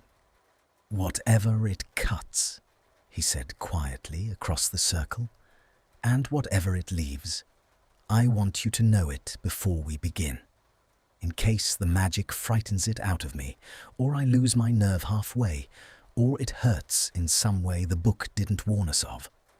I want it said first, by me, with my own mouth, and no enchantment doing it for me. His grey eyes held hers across the twisted thread. I love you, Hermione Granger. I grew it myself. The curse can keep its arithmetic. This part is mine, and it was always going to be, and no Rite ever made could take it, because I will not let it go. The dark held them. Somewhere far off the wind had dropped to nothing, and the castle was utterly silent, holding its breath. And I love you, she said, and her voice did not break, though she had thought it might. Draco Malfoy. I grew it myself too, against every fact in my lap, and I choose it, and whatever the magic cuts tonight, it will not be that, because that one isn't the curse's to cut. It's mine. It's ours." She reached across the small space and laid her hand flat on the cold floor at the circle's edge, palm up, and after a moment, he laid his over it, and they joined hands across the chalk, over the twisted thread in the lampless dark. "Now, together." They spoke the words of the rite as one. The book had said they would feel it, and they did, but not as pain, not as the surgical severance she had braced for. It came as a great slow drawing, a pull deep in the chest, beneath the place where breath lives, the feeling of a fine wire being found and tested. And then, deep in her, she felt it, a thread she had never been able to point to, the dead man's thread, the borrowed villain woven through her since the genealogy first turned its eye on her name. She felt the magic find it, recognize it as foreign, know its own, and cut it. It went without a sound. A small, dark snap, far down, and a thing she had not known she carried, lifted off her like a held note finally allowed to die, like a pressure she had stopped noticing because it had always been there, and the relief of its going was so enormous and so quiet that she gasped. Across the circle she heard Draco draw the same sharp breath, felt his hand tighten convulsively over hers, and knew the same dark snap had sounded in him, the same dead weight lifted.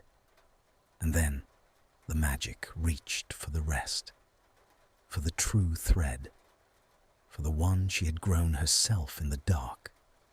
She felt it find it. She felt it test it the way it had tested the other, felt the fine, deep pull of the severance magic close around the thing that lived at the very root of her, and she braced every part of her for it to cut, because some last splinter of doubt had whispered all month that perhaps she was wrong. Perhaps it was all the curse after all. Perhaps when the magic reached the bottom of her, it would find nothing there but more dead arithmetic and snip it clean and leave her empty. And the magic closed around the true thread and pulled and could not cut it. She felt it try. She felt the whole vast, intricate severance magic of the rite for the unloved bear, down on the thing she had grown for Draco Malfoy in the gold evenings over a stolen book, and strain, and fail. Because it could not cut what the soul itself had made, because the thread was not foreign, because the magic knew its own, and this was not its own. This was hers. This was theirs. This was the one thing in all of it that no dead hand had ever authored. And the failing of the rite was not a violence, but a kind of light, a warmth that bloomed up through her chest, where the magic had strained and could not sever. And across the circle, she saw the same light break over Draco's upturned face in the lampless dark. The twisted thread on the chalk between them did not part. It should have. That was the whole mechanism of the rite. The braided hair stood for the bond, and when the bond was cut, the thread was meant to fall into two. But it lay there, dark wound with pale, whole and unbroken on the grey chalk in the dark of a moon that showed no face, and it began, very faintly, to glow. The glow grew. It was not the cold green of the library lamps, nor the hard silver of the lightning, nor the low red of the banked fire. It was a warm light, gold shading toward rose, the colour of the last sun through a closed eyelid, and it rose off the twisted thread where it lay unbroken on the chalk and filled the circle, and then the room, soft and steady, until the lampless dark was not dark at all, but luminous, until the wounded stone of the tower and the high streaming windows and the two faces bent over the circle were all washed in that gentle gold, and the silence that held them was no longer the silence of held breath, but the silence after, the silence of a thing completed. Hermione watched the light and could not speak. The relief of the dead threads going was still moving through her in slow waves, the lifting of a weight she had carried so long she had taken it for part of herself, and under it, where the magic had strained and failed, the true thread sat warm and whole and luminous. Hers, undeniably, and only hers. And the doubt that had whispered to her all month was simply gone, snipped away with the curse, so that what remained in her chest when she turned her eyes across the circle to Draco's face was the cleanest thing she had ever felt in her life. No arithmetic, no dead hands, no question of which part of the wanting was real. All of it was real. The Rite had reached to the bottom of her and proven it, strand by strand, and left her holding only what she had chosen. "It didn't cut it," Draco said. His voice was hushed, wondering, the voice of a man looking at a thing he had not believed could exist. The gold light was on his face, and it had washed the long year out of it, softened the hollows the war had carved, and he looked, she thought, the way he might have looked if there had never been a war at all, if he had been left alone to grow into himself without the dead hands moving him. I felt it try. I felt it find the thread, and it couldn't. It strained, and it couldn't, Granger. It just gave up. It only took the curse. The curse is gone. I felt it go. There's a place in me where it lived my whole life, and it's... He pressed his free hand flat to his chest, over the place where he had once folded his mother's letter. It's empty. It's clean. For the first time I can remember, there's nothing in here that someone else put there. His eyes lifted to hers, and they were wet and astonished. Except this, except you, and no one put you there but me. The thread between them pulsed once, brighter as though it had heard him. And then, slowly, as the book had not predicted, and as neither of them would ever fully be able to explain afterward, the gold light began to draw in. It gathered itself off the walls and the windows and the chalk and pulled back toward the twisted thread at the circle's heart, condensing, brightening, until it was a single small point of warmth lying on the grey moth-bone line. And then it sank into the thread, and through the thread into the floor, into the wounded ancient stone of the castle, and was gone, leaving behind it only the ordinary dark, and the two of them kneeling with their hands joined across a circle of chalk, and a single unbroken strand of dark and pale hair lying quietly between them, no longer glowing, but whole. For a long moment neither of them moved. The rain had stopped entirely. The wind had died. The castle was so silent that she could hear his breathing and her own, and the small settling sounds of the old stone easing in the cold.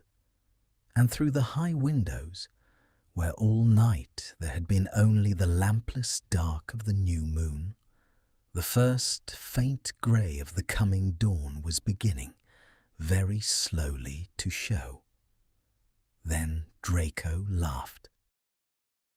It was not a sound she had heard from him before, not the short, broken thing that was not a laugh, Not the thin lacquer of irony he wore over everything, but a real laugh, helpless and astonished and young.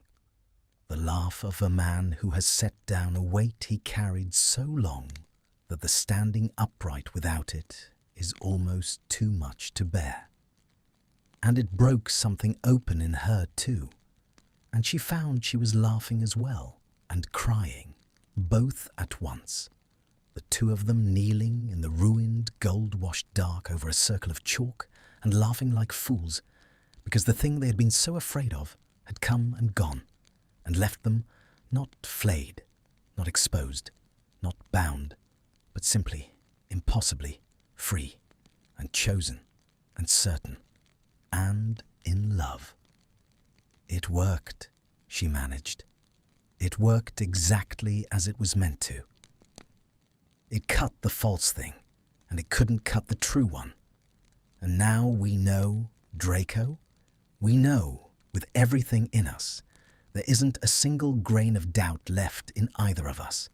The magic took every last strand of the curse, and it could not touch what we made. Her voice broke, and she let it. I was so afraid I'd be the only one left holding it. I built a whole lie to hide it, and you crossed the line before I did. You crossed it the first night.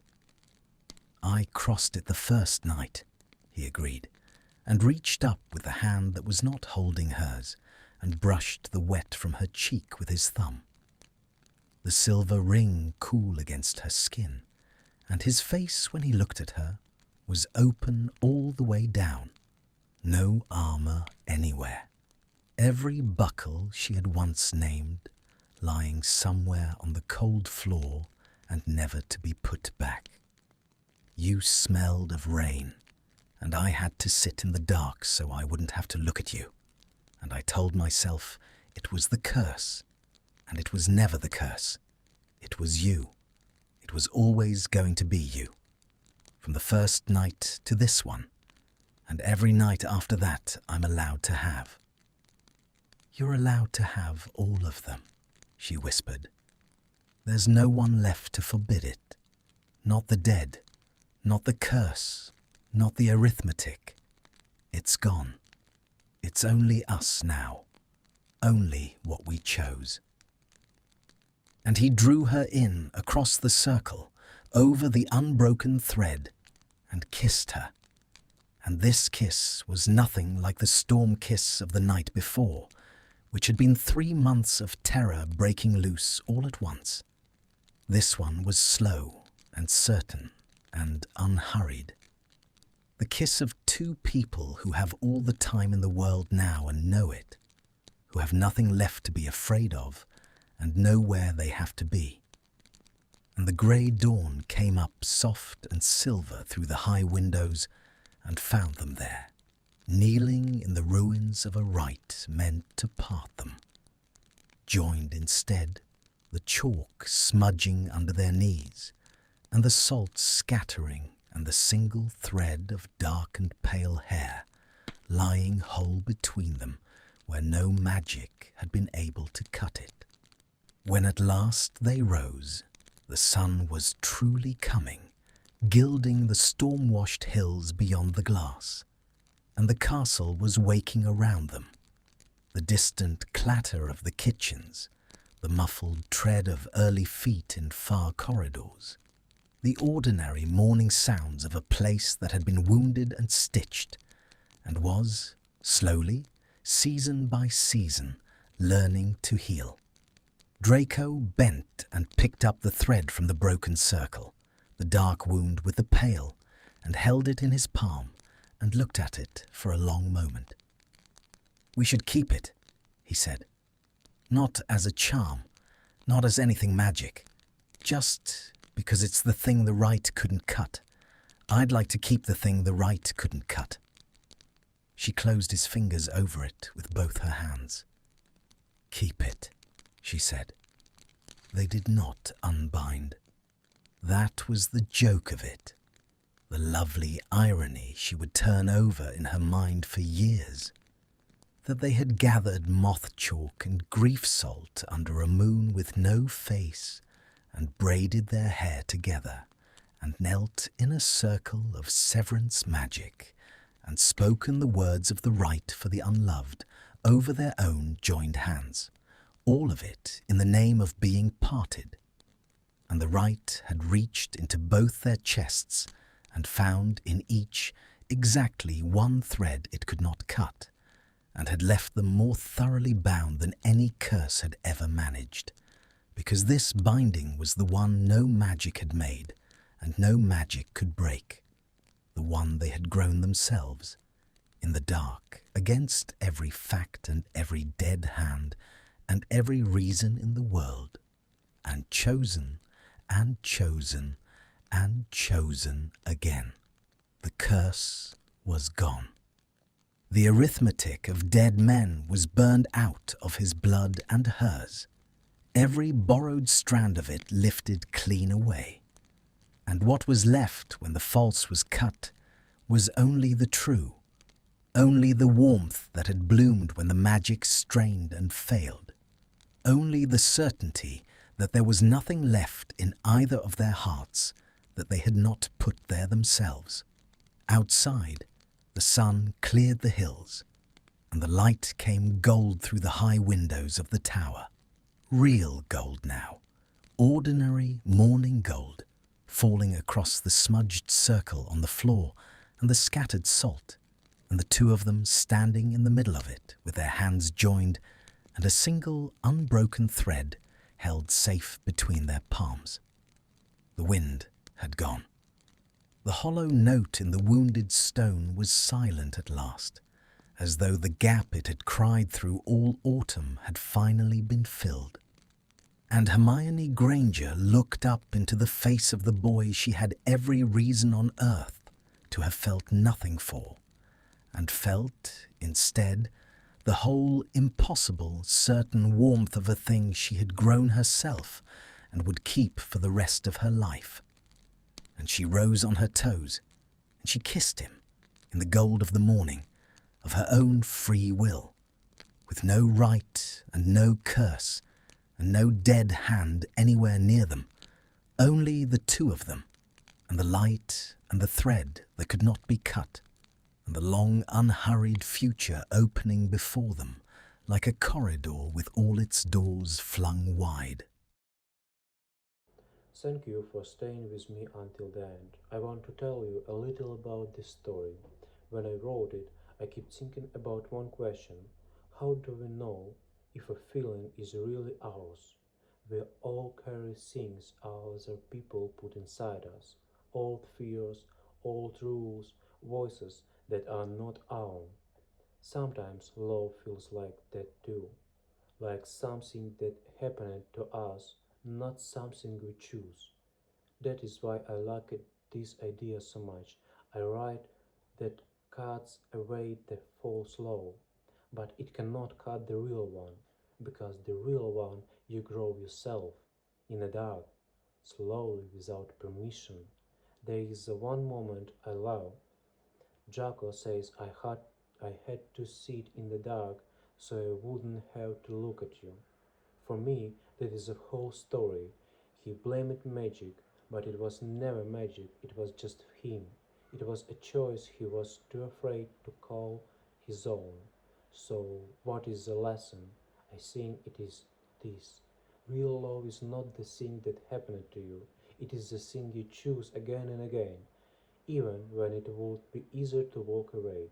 The curse can be cut, the choice cannot. Thank you for listening. I will see you in the next story.